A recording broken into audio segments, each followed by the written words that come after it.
A criação do mundo.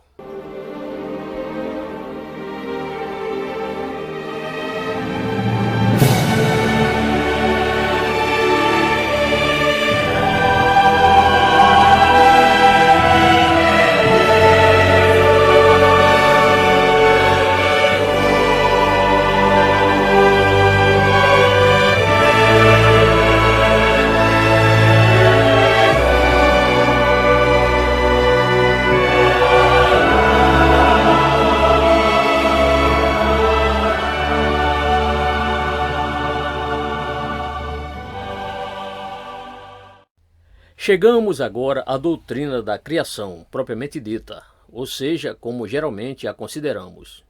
Temos, de fato, tratado dela dentro da doutrina sobre os anjos, onde vimos que Deus criou tanto os céus quanto a terra. E agora estamos focalizando a criação da terra e de tudo quanto nela existe. Quando nos aproximamos desta doutrina, há certos pontos gerais que precisam ser considerados. Primeiramente, não nos foi dado um relato ou filosofia sobejamente detalhada da criação e, no entanto, alegamos que o relato que nos foi dado é perfeitamente acurado. A Bíblia alega que o relato é de Deus. Lemos em Hebreus 11, verso 3. Pela fé entendemos que os mundos, pela palavra de Deus, foram criados, de maneira que aquilo que se vê não foi feito do que é aparente. Deus transmitiu a Moisés ou algum outro um relato da criação. Portanto, esse relato não consiste de ideias ou teorias humanas. Entretanto, o relato bíblico não alega explicar tudo. Em segundo lugar, devemos estar esclarecidos sobre o significado da criação.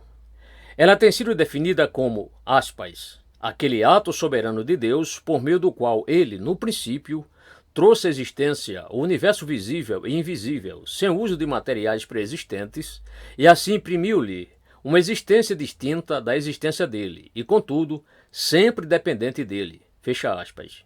Berkhoff. Ora, esta é a nossa defesa contra outras teorias que têm sido postas em evidência. Há quem creia que a matéria é inerentemente eterna, enquanto que outros creem na geração espontânea da matéria, bem como em seu desenvolvimento espontâneo. Outros pontos de vista consistem em que Deus simplesmente deu forma à matéria já existente, ou que a matéria é apenas uma emanação da substância divina. O panteísmo ensina que a matéria é apenas uma forma de Deus, que ela é Deus. Em contrapartida, os que creem no dualismo afirmam que Deus e a matéria são eternos, enquanto que alguns ensinam que o mundo foi produzido por um espírito antagônico, outro Deus ou demiurgo. A doutrina bíblica, porém, é clara. Deus fez tudo a partir do nada. O mundo tem uma existência distinta. Ele, porém, é sempre dependente de Deus, e todas as coisas subsistem por ele, diz Paulo, Colossenses 1,17. A terceira observação geral é que a Bíblia não fornece uma razão para a criação. Ela não ocorreu devido a alguma necessidade em Deus. Não houve necessidade para ela. Tampouco foi motivada pelo amor de Deus. Ela foi um ato soberano em concordância com sua vontade e glória, e, afinal de contas, não sabemos qual foi mesmo a razão. Em quarto lugar, surge continuamente a pergunta: existem dois relatos da criação, um em Gênesis capítulo 1 e outro em Gênesis 2, verso 4 e seguintes? A resposta é não. Gênesis 2, verso 4 não presume ser um relato da criação. Ele é o início do relato da história do homem e começa com a fórmula típica para isso. Este é o livro das gerações. Vejam Gênesis 5, verso 1. Essas são, pois, as observações gerais, e agora voltamos a considerar o ensino da própria Bíblia. Ela, primeiramente, nos afirma que a criação foi obra do Deus triuno. Em geral, ela é atribuída ao Pai, as Escrituras, porém, deixam bem claro que ela é também obra do Filho. Lemos em João 1, verso 3, todas as coisas foram feitas por ele, e sem ele, nada do que foi feito se fez. E em 1 Coríntios 8, verso 6, todavia, para nós há um só Deus, o Pai de quem é tudo, e para quem vós vivemos, e um só Senhor, Jesus Cristo, pelo qual são todas as coisas, e nós por ele. Paulo também diz em sua carta aos Colossenses, porque nele foram criadas todas as coisas que há nos céus e na terra, visíveis e invisíveis. Tudo foi criado por ele e para ele. Colossenses 1,16. A criação é também obra do Espírito Santo. Gênesis 1, verso 2 diz: E o Espírito de Deus se movia sobre a face das águas. E lemos em Isaías 40:13: Quem guiou o Espírito do Senhor? E que conselheiro o ensinou? Portanto, ela é a obra perfeita do 3 em 1, do Pai, através do Filho e do Espírito Santo. Ou, como tem sido expresso, a existência está no Pai, a ideia está no Filho e a vida está no Espírito. Em segundo lugar, devemos focalizar o que a Bíblia nos ensina sobre o tempo da criação. Nas memoráveis palavras iniciais da Bíblia lemos: No princípio Deus. Somos informados em muitos lugares que para com Deus não existe tempos e que o mundo e o tempo surgiram concomitantemente. Ora, tudo isso significa que houve um princípio, mas quando surgem as perguntas: o que havia antes? Ou o que ocorreu na criação? Nossa única resposta é que não sabemos. Em terceiro lugar, há um interessante aspecto quanto às palavras que são usadas na Bíblia com referência à criação. A primeira é bara, a qual significa chamar a existência sem o uso de material pré-existente. Essa palavra é usada apenas 3 vezes em Gênesis, capítulo 1, e somente em relação à atividade de Deus no Velho Testamento. Bara jamais é usada em conexão com material existente e sempre descreve a atividade divina. Vejam Gênesis capítulo 1, verso 1, versos 21 e 27. A segunda é assar, a qual significa dispor de material existente, um termo que é usado para descrever a obra da maioria dos dias da criação. Gênesis 1, verso 7, 16, 25, 26 e 31. E a terceira palavra é yatsar, a qual significa modelar de material pré-existente. Ela é usada em Gênesis 2, verso 7. Entretanto, esses termos são obviamente intercambiáveis. Nosso quarto tema a ser considerado é: o que exatamente aconteceu na criação? Aqui chegamos imediatamente ao problema da relação existente entre os 2 primeiros versículos de Gênesis, capítulo 1. Qual é a interpretação deles? Tem havido 2 respostas principais. Uma delas é que esses versículos descrevem os 2 estágios de um processo, enquanto que a outra diz que houve um intervalo entre os 2 versículos. No segundo ponto de vista, o versículo 1 fala da criação original do céu e da terra, provavelmente com Satanás e anjos habitando neles. Então sobreveio uma calamidade e uma destruição em consequência da queda dos anjos, e o versículo 2 fala da obra de reconstituição e reconstrução. Há, a meu ver, 2 pontos em favor da segunda interpretação. Primeiramente, as palavras sem forma e vazia pressupõem devastação e destruição. Esse é o significado em Isaías 24:1. Eis que o Senhor esvazia a terra e a desola, e transtorna a sua superfície e dispersa seus moradores. E em Jeremias 4:23 lemos: Observei a terra, e eis que estava assolada e vazia. A segunda interpretação também explicaria todo o problema do extrato geológico. Os cristãos, porém, se acham divididos em tudo isso, e não podemos prová-lo de um modo ou de outro. Em segundo lugar, ainda sobre o nosso tópico quanto ao que exatamente ocorreu, devemos focalizar, naturalmente, os detalhes no relato bíblico dos dias da criação. No primeiro dia foi criada a luz e as trevas foram separadas, e então o dia e a noite foram constituídos. Tudo indica que a luz significa o éter luminoso ou a eletricidade. O sol é o condutor de luz. No segundo dia, houve também uma separação. O firmamento foi estabelecido por meio da divisão das águas acima e as águas embaixo. A palavra sobre se refere às nuvens, enquanto que o firmamento significa uma expansão. No terceiro dia, houve separação de mar e terra seca, e o reino vegetal de plantas e árvores veio à existência. Este se constitui de 3 tipos: relva, ervas, vegetais e grãos, e árvores frutíferas, todas segundo a sua espécie. Há 2 pontos a serem observados aqui. O primeiro é que Deus fez isso, e o segundo é que, segundo a sua espécie, no versículo 12, significa que as espécies são distintas e não se evoluem umas das outras. O quarto dia viu a criação do Sol, da Lua e das estrelas, como condutores de luz. Sua função consiste em dividir dia e noite, agir como sinais da mudança do tempo, de importantes eventos futuros e do juízo por vir, afetar a mudança das estações e a sucessão de dias e anos, e servir como luzeiros. O quinto dia viu a criação de pássaros e peixes. Notem novamente, no versículo 21, as palavras, segundo a sua espécie. Uma vez mais, isso é uma indicação de espécies diferentes. No sexto dia, primeiramente foram criados os animais. Notem também o uso das palavras, e fez Deus. E, novamente, segundo a sua espécie. E, segundo a sua espécie, no versículo 25. Então, em segundo lugar, no versículo 26, lemos sobre a criação do homem, e isso é especial. Há um paralelo a ser notado entre a obra dos primeiros 3 dias e dos últimos 3 dias. Dia 1, a criação da luz. Dia 2, a criação da expansão e a separação das águas. Dia 3, a separação de água e terra seca. E a preparação da terra como uma habitação para o homem e os animais. Dia 4, a criação dos condutores de luz. Dia 5, a criação dos pássaros, do ar e dos peixes do mar. Dia 6, a criação dos animais do campo, gados e seres rastejantes e o homem. E, finalmente, somos informados que no sétimo dia Deus descansou e completou sua obra. Ele viu a sua obra como faz um artista e estava satisfeito com ela. E viu Deus tudo quanto tinha feito, e eis que era muito bom. O próximo assunto que precisamos focalizar é o exato significado do termo dia. Há 2 pontos de vista principais. O primeiro é que ele significa um dia de 24 horas, e o segundo é que ele significa um extenso período de tempo.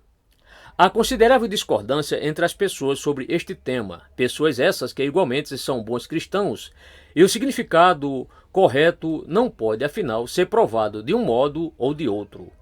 Em favor do segundo ponto de vista está o fato de que, na Bíblia, a palavra traduzida em Gênesis capítulo 1, por dia, nem sempre significa um dia de 24 horas. Nos versículos 5, 16 e 18 de Gênesis capítulo 1, o termo se refere às horas diurnas, enquanto que nos versículos 5, 8 e 13 significa luz e trevas, e em Gênesis 2, verso 4, significa o sexto dia da criação. Em seguida, noutras passagens da Bíblia, a mesma palavra significa um infinito período de tempo, como o dia da calamidade, Jeremias 51, 2, ou o dia do Senhor, Isaías 13, 6, Joel 3, 14, e naturalmente, em 2 Pedro 3, verso 8, lemos, um dia para o Senhor é como 1000 anos, e 1000 anos como um dia. Essa última referência, contudo, não é relevante para a nossa discussão, visto que o propósito de Pedro era mostrar as diferenças entre eternidade e tempo. Por outro lado, em favor do dia de 24 horas está, antes de tudo, o fato de que este é o primeiro significado da palavra hebraica. Em segundo lugar, a importância da frase tarde e manhã ao longo de Gênesis capítulo 1. Como deveríamos explicar tal repetição? Surge imediatamente a questão: se vocês tomarem dia no sentido de um período extenso, então como explicariam a expressão tarde e manhã? Se vocês tomarem o ponto de vista que afirma que na criação do mundo Deus envolvera milhões de anos para fazer algo que é descrito aqui como havendo sido feito num dia, e então seguiu-se uma tarde na qual houve trevas e não ocorrendo nada aparentemente, e então outro período extenso e assim por diante, como, pois, vocês considerariam tanto essas tardes quanto essas manhãs extensas? O que estaria acontecendo durante esses milhões de anos de tardes? Demais disso, vocês terão que responder à questão aparentemente impossível. Como poderia a vida vegetal e animal, existir de algum modo durante esse extenso período de milhões de anos de trevas e ausência de luz? Não apenas isso. Parece perfeitamente evidente que os últimos 3 dias no relato deste primeiro capítulo de Gênesis foram determinados pelo Sol e, portanto, eram dias de 24 horas. A partir do instante em que o Sol vem à existência e determina a diferença entre dia e noite, seguramente todos devem concordar que agora, de qualquer forma, estamos tratando de 24 horas. Daí, se a outra teoria é correta, então somos solicitados a crer que os primeiros 3 dias significam um período extenso, mas que os últimos 3 dias significam apenas dias de 24 horas e, obviamente, não há nada no próprio relato que sugira que a palavra tenha 2 significados diferentes. Não posso provar que não haja diferença, mas seguramente seria algo bem estranho se houvesse essa abrupta mudança de significado quando a descrição é idêntica em ambos os pares de 3 dias. Ao meu ver, porém, o argumento mais importante de todos se acha no que nos é dito sobre o repouso de Deus no 7º dia, contemplando com satisfação a obra que criara. Notem também a importância que é atribuída a isso nas Escrituras, e particularmente, sem dúvida, na questão de nossa observância e guarda do 7º dia. Em Êxodo capítulo 20 lemos: "Lembra-te do dia de sábado para o santificar, porque em 6 dias fez o Senhor os céus e a terra, o mar e tudo o que neles há, e ao 7º dia descansou. Portanto, abençoou o Senhor o dia de sábado e o santificou." Versículos 8 e 11. E isso é repetido diversas vezes nas Escrituras. Ora, nesse ponto, naturalmente, não pode haver qualquer discussão. A referência é a um dia de 24 horas. O sábado que eles foram ordenados a observar não poderia ser um extenso período. Só poderia ser um dia de 24 horas. E a razão apresentada é que, depois que Deus criou o mundo em 6 dias, ele descansou no 7º. Não diz que ele descansou ao longo de um período de milhões de anos. Bem, ao meu ver, aí está a evidência relativa a ambas essas teorias. Creio ter deixado bem claro que, até onde me diz respeito, é só uma opinião, não a posso provar. Não posso ver como seríamos autorizados a interpretar este termo dia por outro sentido, senão pelo significado normal de 24 horas. As dificuldades das outras suposições a tornam, pelo menos para mim, completamente impossível.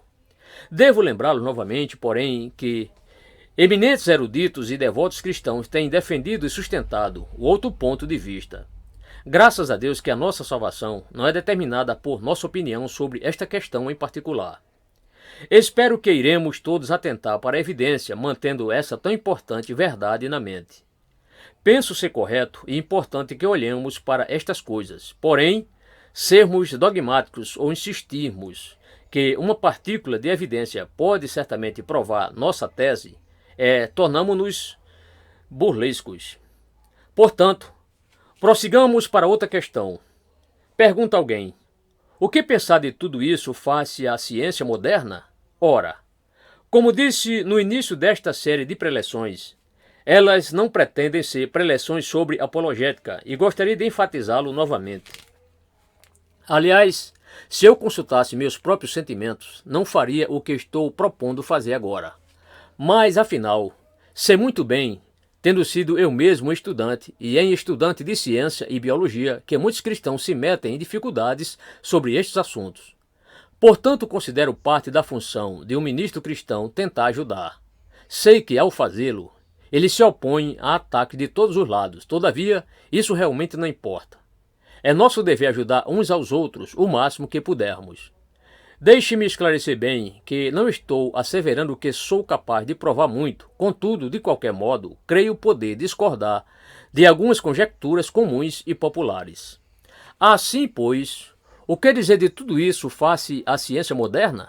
Ora, certas coisas podem ser afirmadas sem qualquer receio de contradição. E eis a primeira. Este problema, a controvérsia entre a ciência e a Bíblia, é um dos que são grandemente exagerados. A dificuldade geralmente se deve ao fato de que, por um lado, o que se propõe como ciência não é ciência, e sim meramente opinião e pressuposição, e, por outro lado, o que se considera como bíblico muitas vezes não é o ensino bíblico. Por isso, se vocês tiverem uma falsa concepção da Bíblia e da ciência, então, óbvio, facilmente se verão provocando uma acirrada disputa entre ambas. O problema se deve largamente ao fato de que as pessoas persistem em citar erros como fatos e pressuposições como verdades.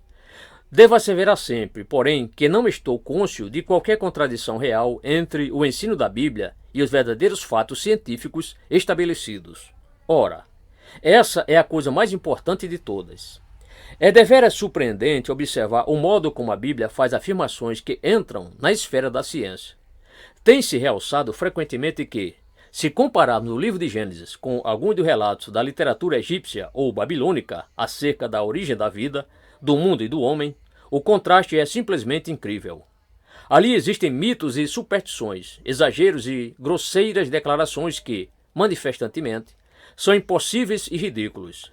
Não há nada disso nas Escrituras. Se puserem a Bíblia em confronto com a literatura, que é mais ou menos da mesma data, a diferença é verdadeiramente notável.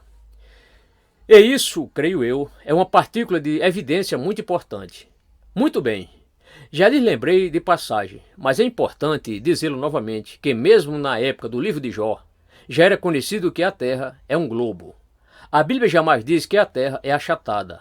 Em Jó 26:7 lemos isto: o norte estende sobre o vazio, suspende a terra sobre o nada. Ora, se o livro de Jó é como provavelmente seja o caso, talvez o livro mais antigo do mundo, remontando à mais remota antiguidade, então devemos perguntar: como uma coisa dessas poderia ser conhecida? Quem jamais teria pensado ou imaginado tal coisa? Evidentemente, foi revelado por Deus. É atual. Caso vocês o prefiram, é ciência moderna. É uma descrição da Terra como globo.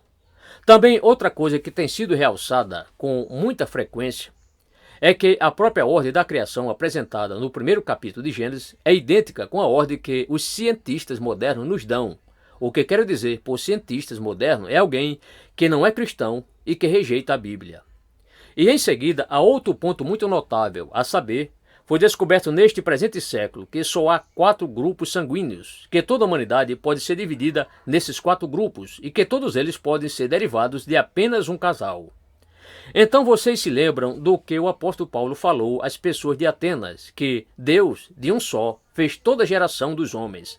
Atos 17:26. Finalmente, temos um contraste entre o luzeiro maior e o luzeiro menor no livro de Gênesis. Noutras palavras, eles compreenderam que havia certa diferença entre o Sol e a Lua, fato este extremamente notável. Por outro lado, pergunta alguém o que dizer das declarações dos geólogos que nos dizem que uma camada foi assentada e em seguida veio outra camada e assim vocês têm os vários estratos?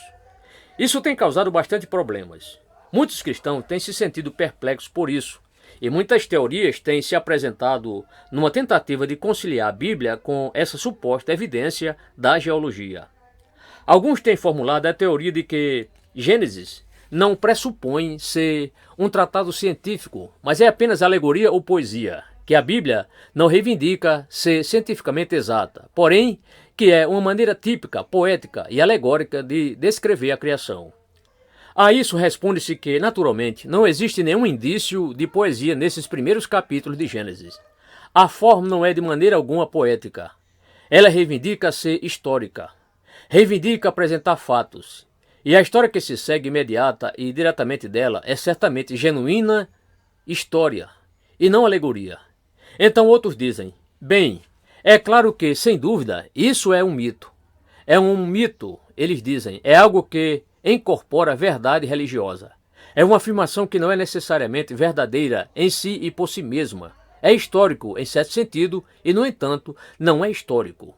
Um mito não fornece informação sobre o que realmente aconteceu, porém revela um significado e verdade religiosos.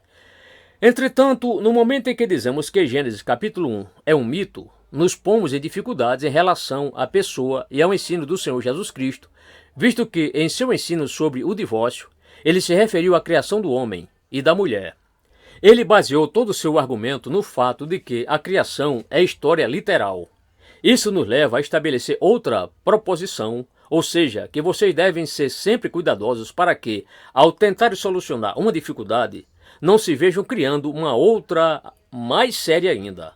Voltaremos a isso mais adiante.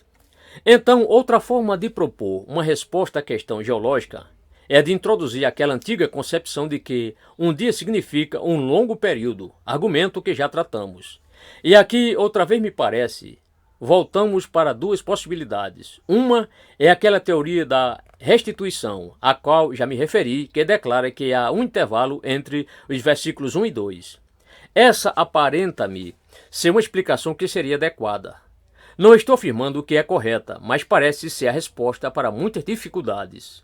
Se vocês, porém, não a aceitarem, então deve lembrar que, afinal, os geólogos não estão todos concordes e que ainda é possível que estejam equivocados. Não posso provar isso, entretanto, devemos tê-lo sempre em mente como uma possibilidade. A própria queda do homem pode ter produzido tal cataclismo sobre a Terra, o que resolveria a maior parte do problema. Sabemos que Deus amaldiçoou a Terra por causa do pecado do homem. Qual foi o limite dessa maldição? O que aconteceu então e o que aconteceu no dilúvio? A resposta, naturalmente, é que simplesmente não sabemos. Mas é possível que ali, de alguma maneira, algo aconteceu que esclarece suficientemente essas diferentes camadas de que falam os geólogos. Contudo, afinal de contas, há certos assuntos sobre os quais é melhor dizer que não sabemos. É a única posição honesta e segura a assumir. Podemos afirmar, porém, que hoje a ciência é muito mais humilde do que foi no início do século. Tem ocorrido grandes mudanças e admissões nas atitudes e pontos de vista científicos. A posição, por exemplo, em relação à astronomia hoje é muito diferente da que era antigamente, e isso é algo admitido por todos os competentes investigadores neste tempo. Por conseguinte, parece-me haver aqui uma regra. Sejamos sempre cuidadosos em diferenciar entre teorias e fatos, suposições e provas. Quando alguém diz, a ciência tem feito assim e assim, verifiquem se ele lhes está apresentando um fato e não meramente promovendo a teoria de um cientista em particular. Ao mesmo tempo, porém, que aqueles dentre nós que são cristãos sejam muito cuidadosos ao encarar os fatos quando os mesmos são postos diante de nós. Que jamais levemos a culpa de obscurantismo. Que jamais recusemos um fato só porque ele torna as coisas difíceis para nós. Que jamais tentemos inventar fatos e jamais promovamos teorias que não sejam patentemente genuínas. Por exemplo, houve um homem que certa vez tentou defender o relato de Gênesis, afirmando crer que quando Deus criou o mundo, ele realmente criou esses estratos geológicos e que criou até mesmo os fósseis existentes neles. Tal atitude, porém, faz toda a posição da Bíblia ridícula e fútil. Não devemos jamais simplesmente sepultar nossas cabeças na areia e dizer, bem, continuarei afirmando isso, seja o que for que tenha a ser dito. Devemos ser razoáveis e dispostos a encarar a evidência real, peneirando-a, examinando-a, mas lembrando sempre que os cientistas são seres humanos e que, como nós, são seres humanos pecadores. Por essa razão, quando o pedirem a crer que só porque alguém é um cientista, ele é um mero intelectual, não tem preconceito algum e é consumido por uma paixão pela verdade, excluindo tudo mais, lembrem-se de que isso não é verdade. Os cientistas, como o restante de nós, são cheios de erros e de falhas. Aliás, eles estão entre os mais teimosos do mundo moderno. Certamente que o dogmatismo não é algo pertencente só aos púlpitos. Vocês podem achá-lo nos laboratórios científicos, no rádio e nos livros. Ora, isso me leva a sugerir uma ou duas palavras sobre a difícil questão da evolução.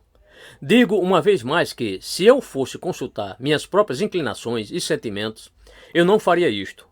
Por 37 anos, mais ou menos, que tive que ler, por várias razões, o argumento acerca da evolução e confesso que me sinto cansado dele.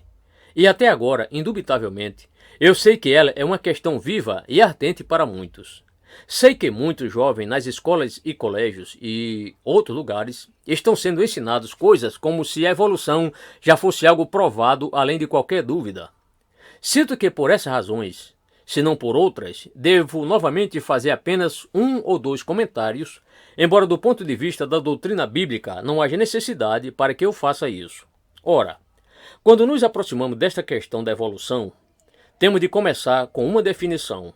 Evolução, como comum e popularmente compreendida, significa isto. A vida é algo que se procria. É uma força e um poder em si e por si mesmos, e produz um tipo de outro tipo anterior.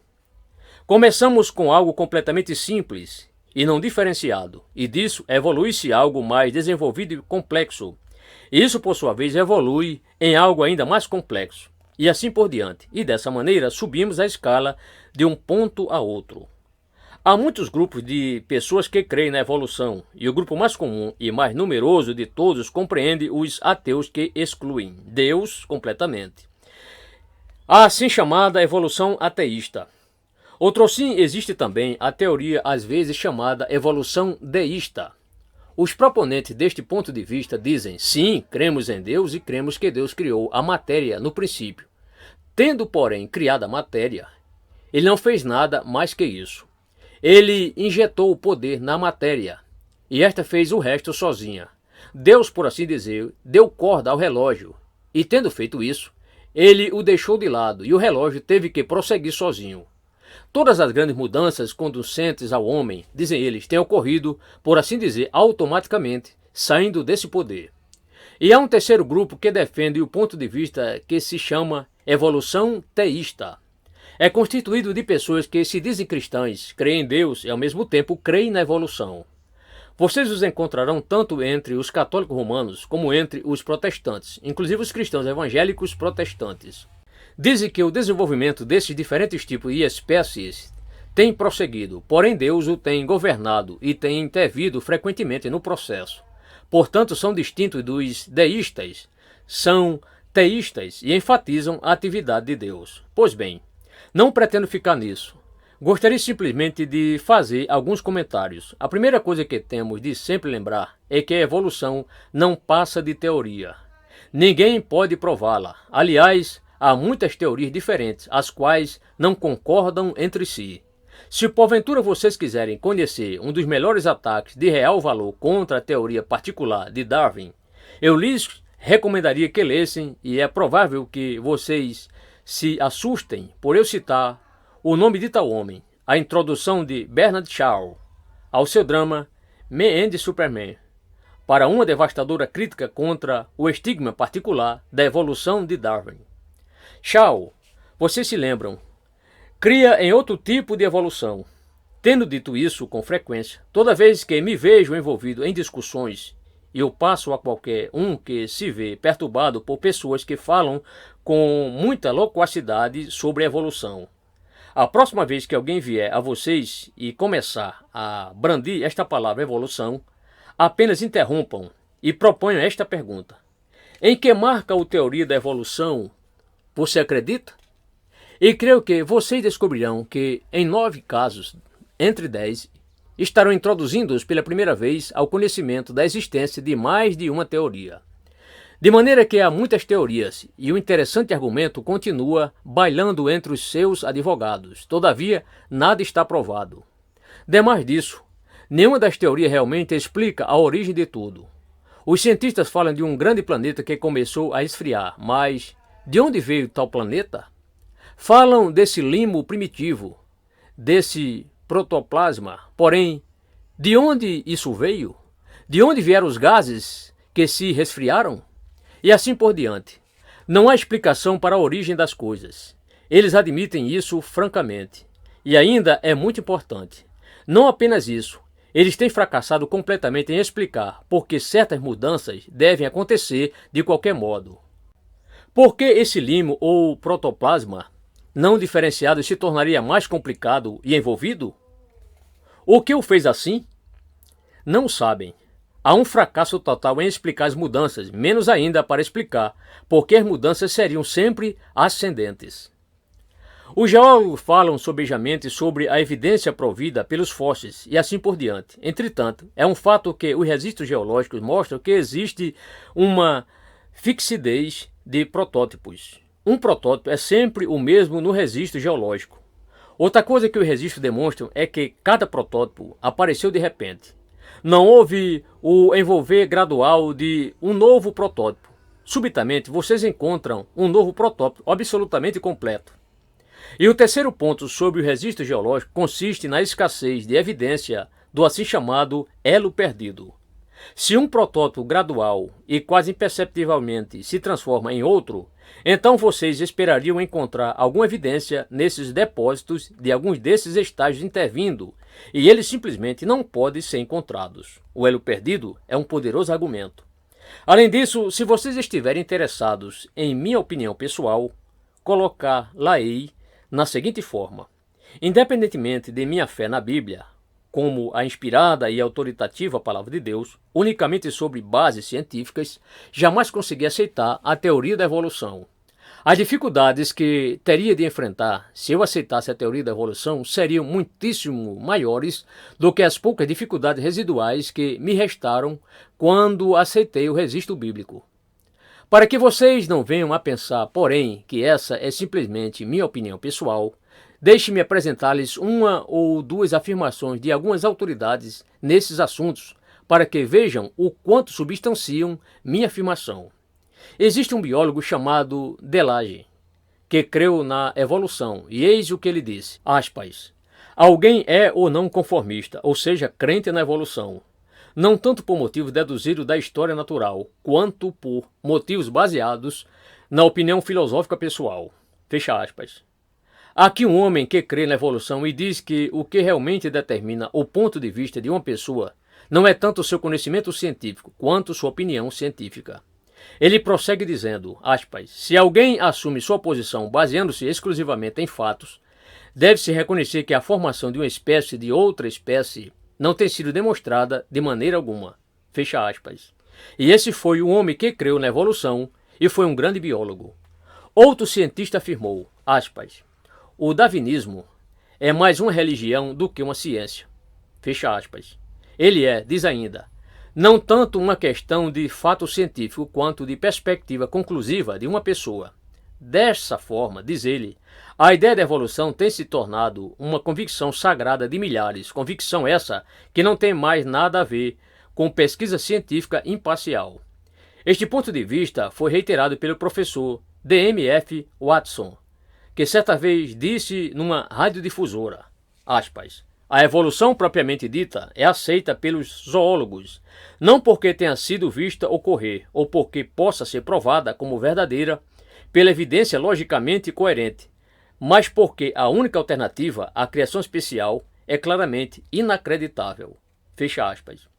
Vejam vocês, como ele não tinha os fatos para comprovar sua teoria, porém, visto que não podia crer na ideia de um Deus que cria, então creu na evolução. Poderia prosseguir apresentando-lhe citações, outros como C. Arthur Kate, por exemplo, admite que a evolução é um dogma básico do racionalismo. Então, deixe-me apresentar-lhes apenas mais uma declaração. Um membro da Royal Society. E ser um membro da Royal Society é a maior distinção que um cientista poderia ter neste país ou em qualquer outro, observou que é um suicídio profissional para um biólogo atacar a evolução.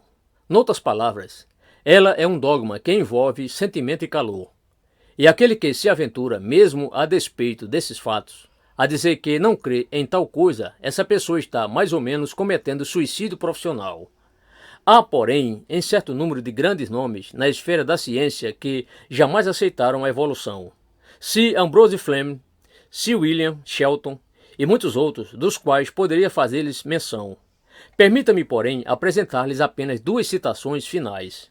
A única afirmação, escreve um biólogo, que a ciência pode fazer é dar a impressão de que ela nada sabe sobre a origem do homem. Temos alcançado, diz outro, um estágio de muito ceticismo generalizado. E por isso devemos compreender que tudo o que está sendo ensinado e constantemente asseverado não passa de teoria, sem qualquer comprovação. É uma forma de dogmatismo, uma religião anti-Deus. Isso não se aplica naturalmente ao evolucionista teísta, mas falando em termos gerais, descreve os outros. Portanto, torna-se duplamente desgastante ver com quanta frequência a mídia se recusa a permitir que o ponto de vista anti-evolução seja declarado. Tal coisa, naturalmente, apenas confirma o prejuízo que se acha envolvido. A despeito dessas admissões por diversos cientistas, o prejuízo é tal que o outro lado nem mesmo é permitido falar para si mesmo.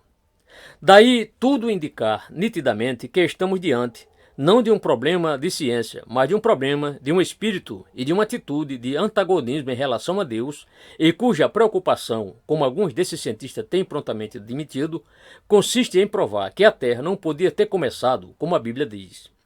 Aqui, pois, deixamos esta consideração da relação do relato bíblico da criação com a popular e prevalecente opinião científica.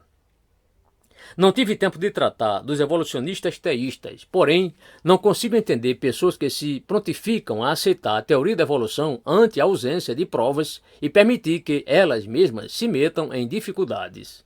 Que jamais comprometamos a verdade de Deus para encaixar alguma teoria científica. O tempo logo virá quando essa teoria científica, se ela contradiz a Bíblia, será substituída por outra. Portanto, que jamais admitamos que nossa posição nos seja determinada por passageiras teorias ou correntes da assim chamada opinião científica. Defendamos a verdade como se acha revelada e sempre, repito, com uma mente aberta, atentando para os fatos que são colocados diante de nós. Tornemo-nos, porém, inteiramente livres desse dogmatismo pseudocientífico, que tantas vezes se oculta por trás da aparência de um genuíno espírito científico.